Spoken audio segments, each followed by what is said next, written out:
Welcome to System Spotlight, giving you an in-depth look at Shuttleworth's more advanced product handling systems and conveyor applications.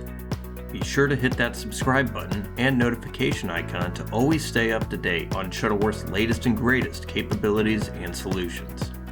In this video, we will showcase a solution for one of our customers that wanted to take a variety of food trays from a freezer and single row to ease away orientation and preparation for a cartoner. The challenge the customer was facing was due to the rounded sides of the trays.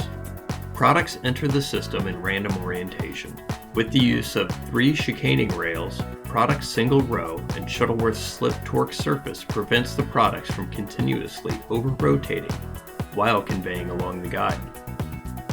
While the food trays convey along the guides, the slip torque surface provides enough drive to gently move the product through the line, but without forcing the product to the point of rotating.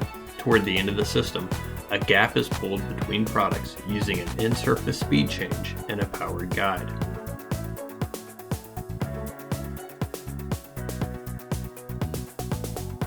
For more information on Shuttleworth capabilities and solutions, please visit our website at shuttleworth.com.